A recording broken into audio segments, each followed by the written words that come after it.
Bom dia, esse áudio aqui tá muito baixo. Vou aumentar aqui, tá, gente?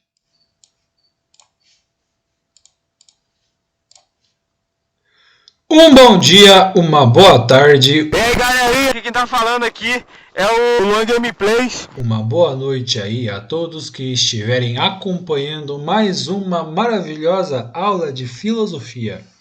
Na aula de hoje a gente vai começar a falar a respeito da filosofia helenística. E sem muita enrolação, editor, solta a vinheta!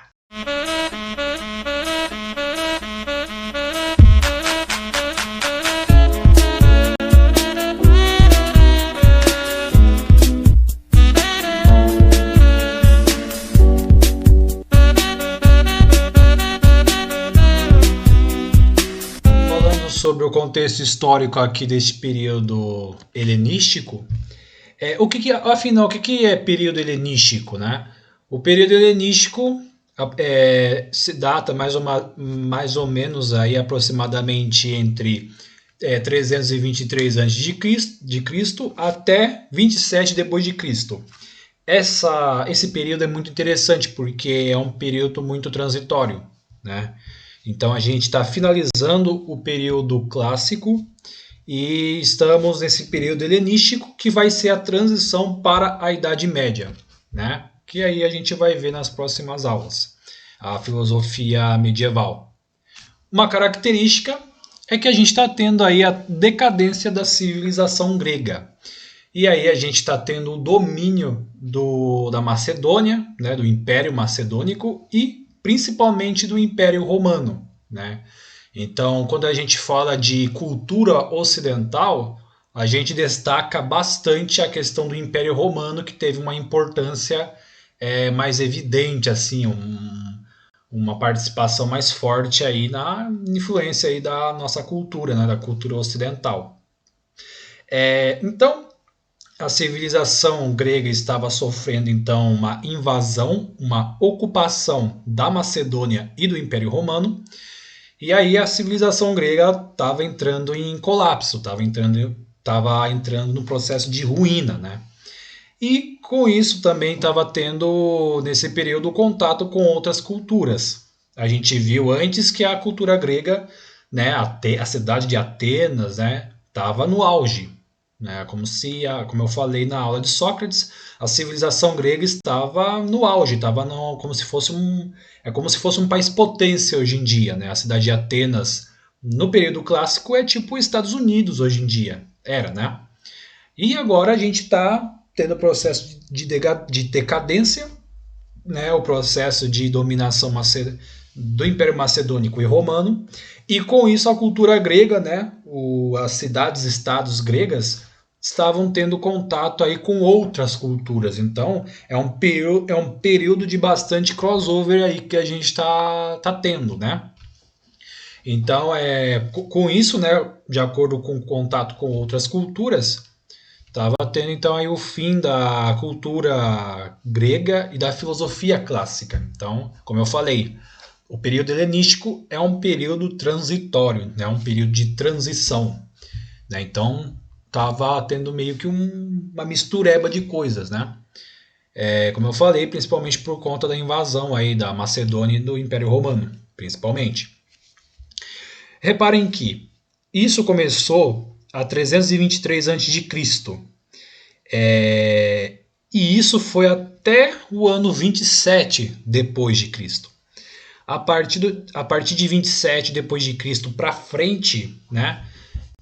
É o período em que o Império Romano, né, já havia alcançado o seu auge antes, mas a partir desse período, o Império Romano vai iniciar um processo de decadência. Então, reparem, né, que é o tamanho desse período. Esse período acompanhou a ascensão do Império Romano e foi até o início da decadência dele, né? Então, tenham essa visão, esse parâmetro, né, de quanto durou o período helenístico. Por que eu estou falando do declínio do Império Romano? Porque uma outra característica, né, que englobou aí o período helenístico é a origem do cristianismo, né? Então a gente teve o Império Romano, né, surgindo, se desenvolvendo, alcançando o seu auge, E no momento que ele começou a entrar em decadência, paralelamente estava tendo a origem e a ascensão, o crescimento aí do cristianismo, né? Se a gente vê bastante a história, assim, os primeiros cristãos, eles sofreram muito na mão dos romanos. Então, era um período assim, né, que esses dois elementos, né, o cristianismo e o Império Romano, estavam convivendo aí lado a lado, né? Um em processo de decadência e o outro de ascensão. Né, a gente viu que tá tudo uma mistureba louca, né? Então, obviamente, é um período meio caótico, né? Desde, né, de 323 a.C. até 27 depois, né? A gente vai ver um período repleto de guerras, né? Cheio de opressão, de crises, né? Por conta da própria invasão, né, do Império Macedônico e Romano. Então, foi um período bem assim, cheio das guerras, das opressões, das crises, né, das invasões. Aí pensam comigo, no período que a civilização grega estava no seu auge, né, a preocupação dos caras era descobrir a verdade. O que é a verdade? O que é o real? Né? O objetivo de Sócrates, de Platão, um pouco de Aristóteles, porque o Aristóteles ele pegou um pouco desse período helenístico na vida dele, assim, mas pegando principalmente Sócrates, né? A gente via que na época que a civilização grega estava de boa na lagoa, o objetivo era o quê? Alcançar a verdade. Mas nesse período caótico, a gente busca, o objetivo da gente é ainda buscar a verdade? Não. O novo objetivo aí da filosofia é a busca de uma coisa chamada ataraxia. O que é a ataraxia? A ataraxia seria a busca da paz interior, do equilíbrio, da tranquilidade da alma. A gente pode até ver a seguinte definição para a ataraxia: a imperturbabilidade da alma. Nome grandão, né? Mas é aquela coisa, né? É a busca da paz interior. E até faz sentido, porque se a gente está tendo um período muito caótico, um período bem difícil, cheio de transições, a queda dos gregos, a origem de, né, novos costumes, novas culturas, né, cristianismo crescendo, o Império Romano caindo, uma coisa louca, né? Obviamente que o psicológico das pessoas ao longo deste período não vai ser das melhores. Por ter guerras, opressões, várias mudanças, vários rompimentos, isso vai gerar um impacto no psicológico das pessoas nesse período. Então, o que se mais buscava era uma forma das pessoas conseguirem alcançar a paz de espírito, que eles precisavam muito. Então, por conta disso que a filosofia, a partir de agora, tomou um rumo diferente. Se o objetivo antes era a verdade, buscar o conhecimento, agora o objetivo é alcançar então a paz de espírito, né, nesses períodos de intensas crises, né? Então podemos dizer que essa aula vai ter uma vibe meio de coach, assim, né? Negócio, uma loucura. E este período da filosofia helenística, ela não é feita somente por uma vertente de pensamento. Várias pessoas buscaram aí, né, tentar ver como que se alcançava essa tal da ataraxia. Então, a gente tem várias propostas, várias ideias, várias correntes filosóficas. Neste contexto, a gente tem em torno de 4 vertentes. E o Cal está passando aqui de novo. É o Cal do ovo desta vez? É uma pena. Eu gosto de ovo. O meu ovo! Temos 4 vertentes, né? Dentro da filosofia helenística. Iremos hoje ver 2 dessas vertentes e na próxima aula teremos a parte 2 que a gente vai ver mais outras 2 vertentes, né? Eu acho que é melhor fazer assim, porque se eu pegar e juntar os 4 tudo de uma vez, vai ficar um negócio bastante cansativo, tanto para vocês quanto para mim, né? Então, eu prefiro fazer desse jeito, né? Então, nossa primeira vertente aqui é o cinismo. Cinismo, professor? Exatamente. a gente tem uma definição do que vem a ser o cinismo, né? A gente tem na nossa cabeça uma ideia de cinismo. Só que na filosofia, cinismo tem um outro significado.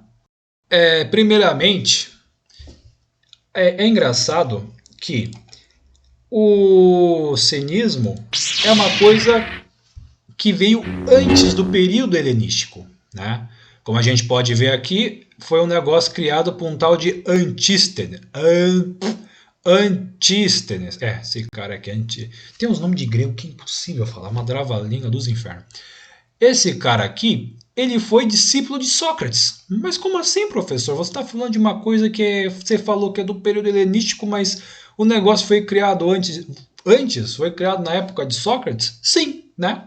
Então o cinismo é uma coisa muito antiga, só que ela começou a ganhar fama a partir desse momento, né? A partir do momento que veio o Império Romano, o Império Macedônico, várias culturas, depois veio a queda da civilização grega, né? Nesse período de crise que começou a ficar na moda o cinismo. Então foi criada por Antístenes e foi popularizado por um tal de Diógenes. O Diógenes é um cara muito engraçado. Observem aqui o cara. Vocês sabem o que é essa estrutura aqui? Que o cara aqui dá. Esse aqui é o Diógenes, tá, gente? Essa estrutura é um barril. Então a gente pode falar muito bem que o Diógenes é o Chaves da filosofia. Vamos pegar o significado da palavra. O que é cinismo? Né? A gente acha que hoje em dia, né, ser cínico é ser sarcástico, ser debochado, ser irônico, né? Mas o cinismo, neste caso da filosofia, tem outro significado. Primeiramente, vamos tentar, né, destrinchar a palavra. O que é cinismo? Cinismo vem de uma palavra grega chamada kinismos. E aí, se a gente pegar essa palavra e destroncar, a gente vai ver uma radical, né? Toda palavra, ou a maioria delas, não sei, também não sou gramático para manjar essa parte, mas muitas palavras, elas têm uma estrutura que a define, né? Que é o radical. Então temos o conceito, a palavra, e a base, né, o radical de kinismos é kion. Então a essência mais profunda de kinismos, podemos dizer assim, é a palavra cão. Então a gente pode falar que o cinismo está relacionado com a figura dos doguinhos. Cachorro! Como assim, professor? É exatamente isso. O cinismo tem muita relação com o cão, com a figura do cachorrinho, né? Por quê? Isso tem muito a ver do que o cinismo prega. O cinismo prega o quê? Primeiramente, desapego aos bens materiais e às convenções sociais. O que é convenção? Né? O que é convenção social?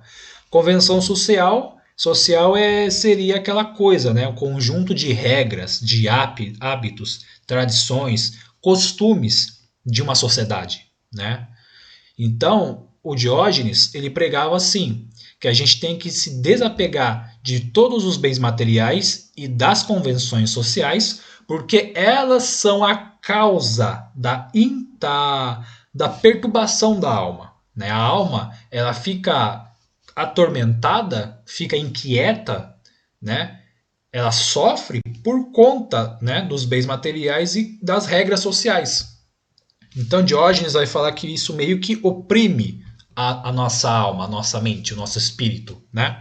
Então ele prega assim, se tudo isso nos oprime, nos fazem mal, vamos largar disso tudo para a gente viver em paz, na simplicidade e assim ter uma vida bastante tranquila. Outra coisa também é que ele é contra aquela questão de interesse da vida pública, da vida política, né? Não tem aquelas pessoas, né, que brigam por política, que se importam com a política, faz a política ser, né, a causa final da sua vida, né? Principalmente, né, nesses períodos assim de, né, questão de política, assim, né, principalmente em 2018, né, nas eleições, né? Facebook, Instagram, todas as redes sociais estavam um pé de guerra, um barraco dos infernos, parece, né? Todo mundo estava interessado por conta da política, né? o que o Diógenes, se vivesse hoje em dia, o que ele ia falar? Isso aqui é uma porcaria que não... merda nenhuma, desculpe. Justamente é o interesse da vida política, é essa briga política de ideologia, de partidos, de panelinhas, que é tudo a causa do tormento da nossa alma. Até nesse ponto faz um pouco sentido, porque, né? Para aqueles que barraqueiam nas redes sociais por conta de política, vão concordar comigo que vai chegar uma hora que o negócio estressa, né? Posso até falar, né, no meu caso, que eu conheci pessoas que chegaram num nível de estresse assim extremo, que simplesmente sumiu do Facebook, do Instagram, de todas as redes sociais por conta de estresse, por conta da política, né? Então é um reflexo aí, né, das coisas que o próprio Diógenes falava. Olha que interessante, tem um certo sentido nessa parte aí, né? Mas o que isso tem a ver com um cão? Vamos imaginar um cachorro, né? O que cachorro faz? O cachorro é um bicho muito vida louca.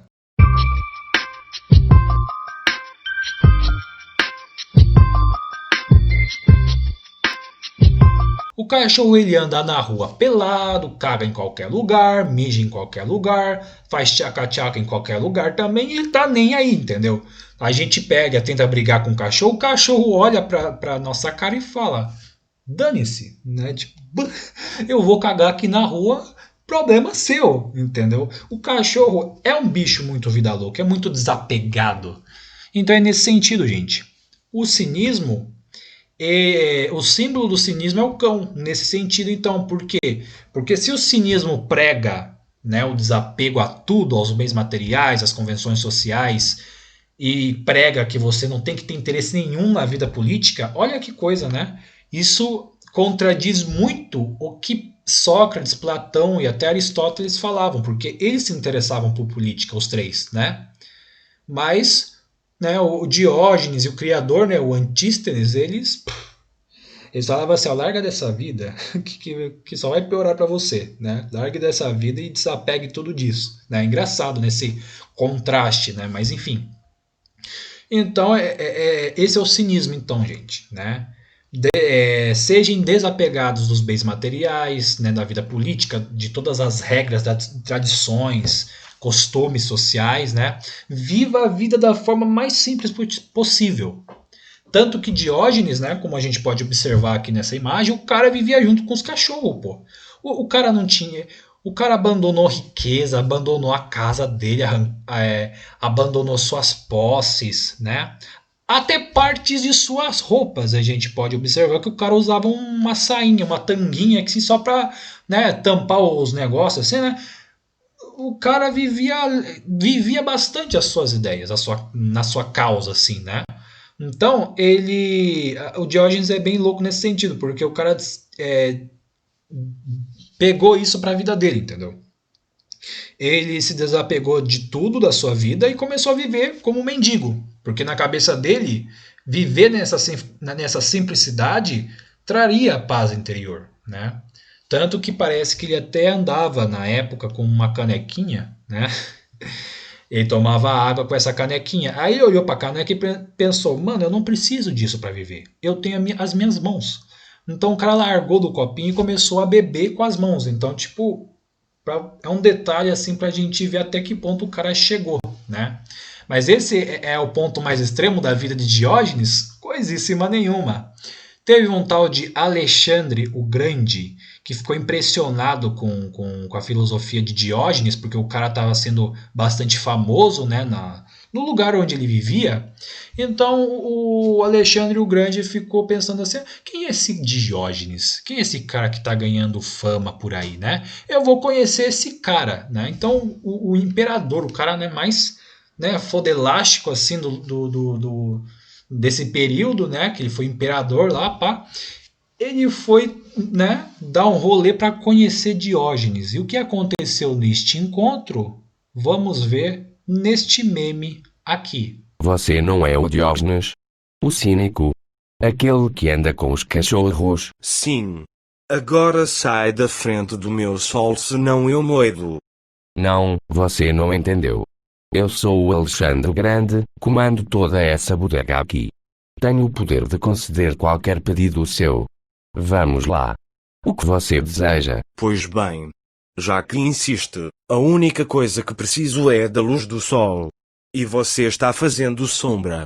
Então, se puder, o meu desejo é que você saia da frente, para que eu possa tomar meu banho de sol diário.